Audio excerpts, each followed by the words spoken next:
Hey everybody, welcome back. It's Kevin with Adequate Attempt Outdoors, and tomorrow is duck season. So for you I have this mess of stuff and something in that mess of a building. So we can go through it.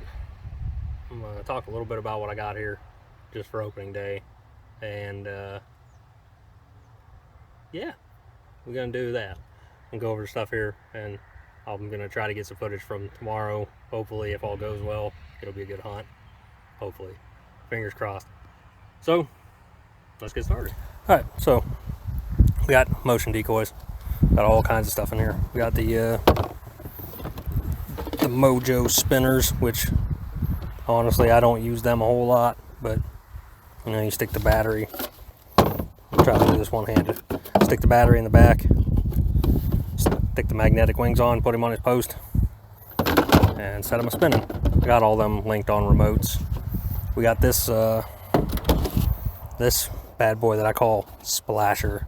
My buddy's got one of these and kind of turned me on to it. Honestly, I can't think of who makes this thing, or else I give him a little plug, but I cannot for the life of me think of who makes that thing, but that makes a good motion in the water for sure. It's pretty neat.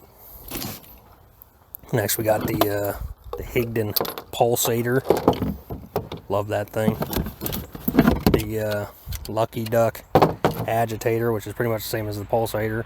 Sometime I might do videos on these things. And we got a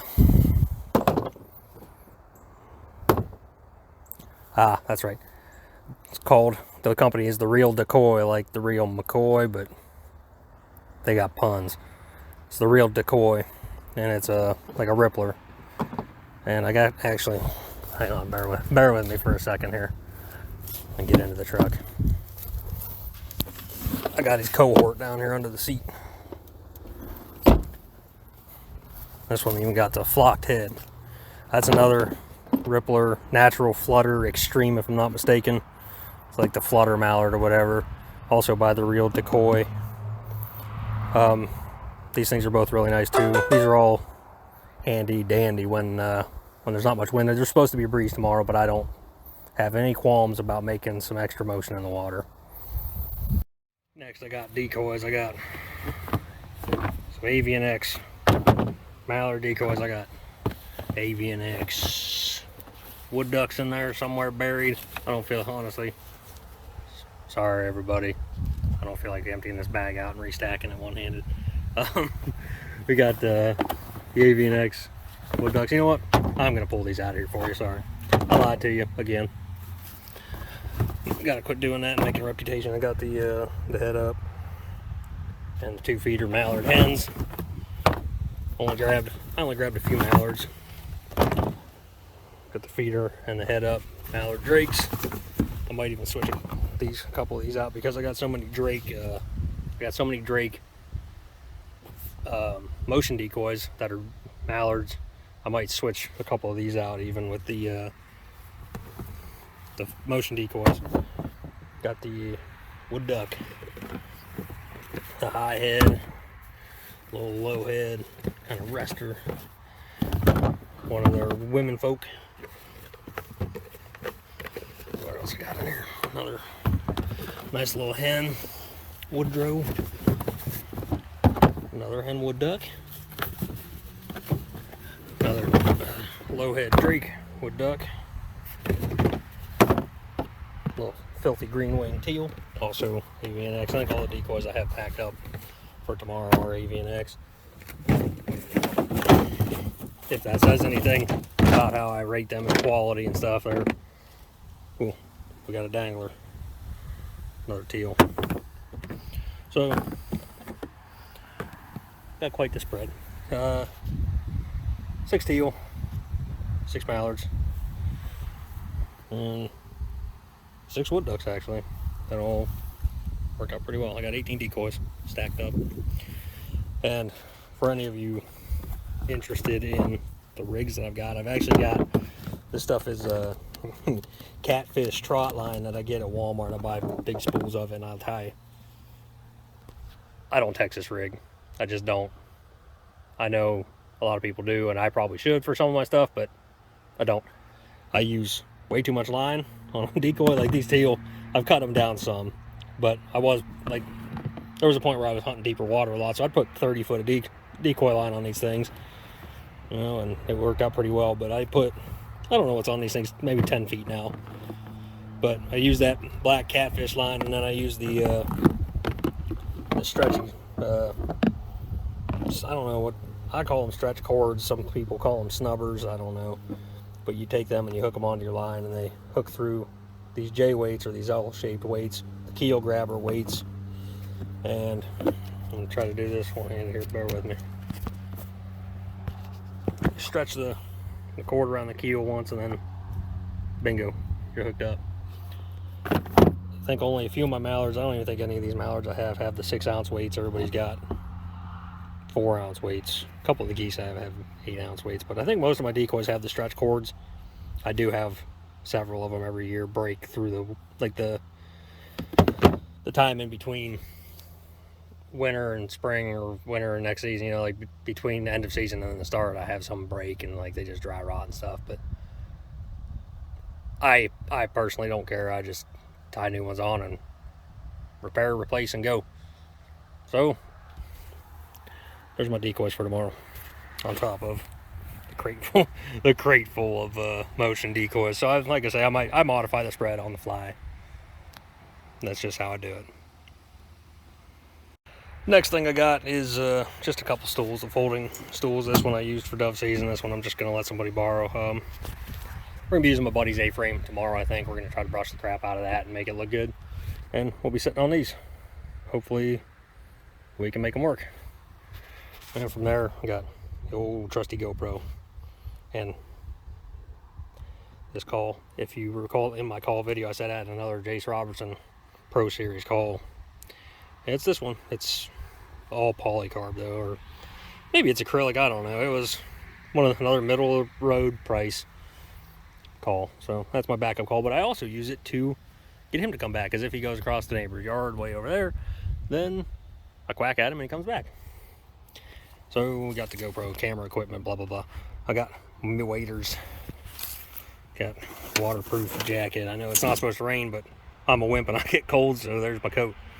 And then we got this beast of a thing, and it is a beast. It's like a friggin' duffel bag.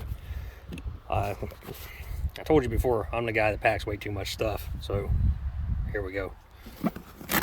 Let's crack this thing open. I don't think there's anything, surprisingly nothing in the side pockets, nothing in the back pockets. This is a Final Approach brand. I don't remember what the name of this hog of a thing is called, but I love it, and I beat the crap out of it.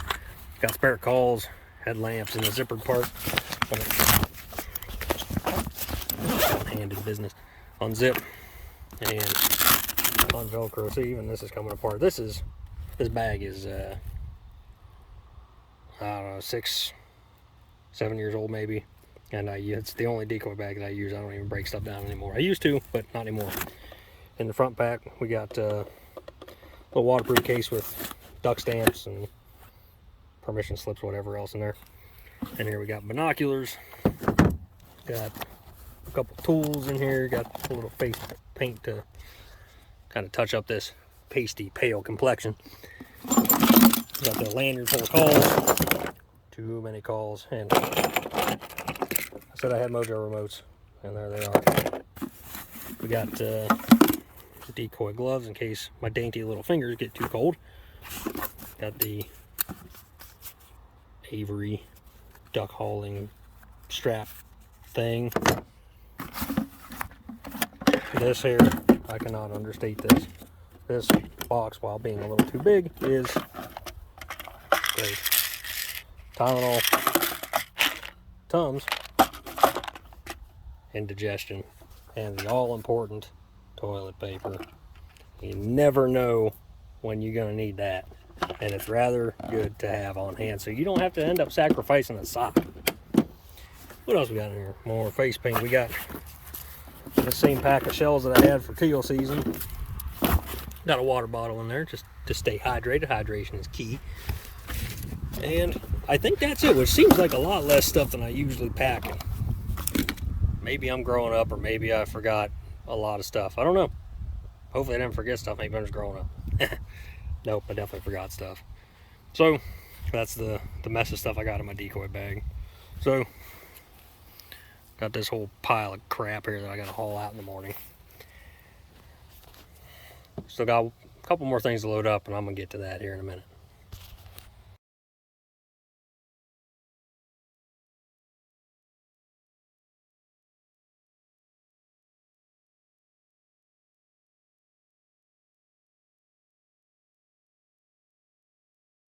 I almost forgot the Mojo poles.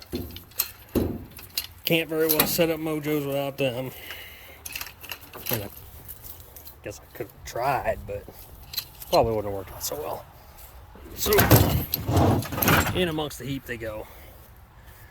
And I think that's it. I'm gonna go charge up batteries and go charge up the batteries for everything I need tomorrow, the motion decoys, cameras, all that jazz. And I think that should be just about it. Quick, wanted to show you guys this debacle here. Charging everything, not the pink screwdriver, that's not getting charged. Just this snake sweating of cables. I just thought, I'll throw that in there for fun.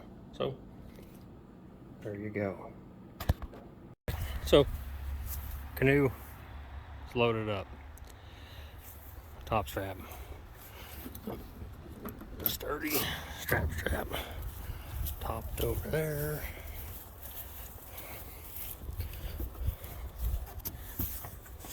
Alright, so, because my dad's a lot smarter than me, this one made a lot of sense. I'm going to tell you, I'm going to let you in on a little trade secret here.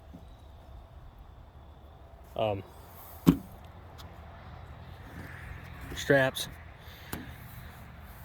if you put them on flat, they're going to buzz the whole way down the road. So you put twists in them, several twists, you get pretty tight like that, they ain't going to buzz near as much. So you get a little piece of quiet when you're driving down the road. So, don't say I never done nothing for you.